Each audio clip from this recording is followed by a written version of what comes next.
Now, US President Donald Trump continues with his threats, and this time they are aimed at Oman. In a phone interview with Fox News, he says he would bomb Oman if it gets in the way of his administration's own talks with Iran. The American news channel said he made the threat while using an expletive. US and Oman have separately been negotiating, remember, with Iran to reopen the Strait of Hormuz. And since the US and Israel attacked Iran back in February, Iran has largely blocked the waterway. Earlier in the day, Iranian officials said they were close to finalizing a deal with Oman, while the future of talks with US remains unclear, as a 60-day memorandum of understanding between the two sides is said to have expired. Speaking to reporters in the Oval Office on Monday, the US president was asked if he was seeking an extension to the June MOU, to which he replied a straight no.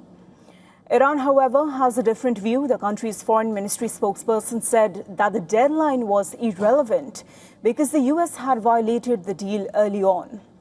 While the US president's envoy and son-in-law Jared Kushner said that the US and Iran were having very positive and active conversations, Trump expressed skepticism about the outcome.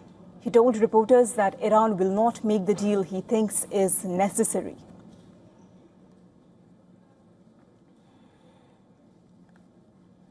Look, we're in there for one reason. Iran cannot have a nuclear weapon. And right now, them building one after what we did previously with the B-2 bombers, going to be a long time behalf. But Iran cannot have, it's very simple, they can't have a nuclear weapon. Now, West Asia continues to be on the edge. In Iraq, the office of the Prime Minister of the autonomous Kurdistan region was targeted, along with the home of the head of the region's security and intelligence agency. Both were targeted by drones. Now, Iraq's federal government said it would launch an investigation into the attacks, even as regional authorities blamed Iran. Tehran, however, condemned the attacks, with Foreign Minister Abbas Araghchi calling on Iran's Kurdish friends to remain vigilant against false flags. Tensions are now rising in the Red Sea as well. In the latest, Houthi rebels said they have targeted a Saudi military vessel and 4 accompanying boats there as part of their maritime blockade of Saudi Arabia.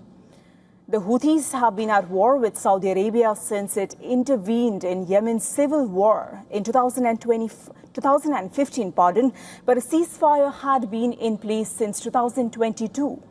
It broke down last month as Yemen was sucked into the wider West Asia war, and the United Nations, meanwhile, has voiced alarm at the rising civilian toll of escalating hostilities in Yemen.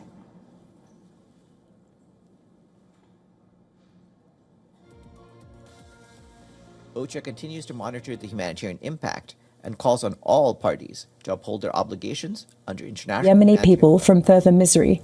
The people of Yemen have already suffered way too much from the devastating legacy of years of conflict, displacement, and humanitarian crisis.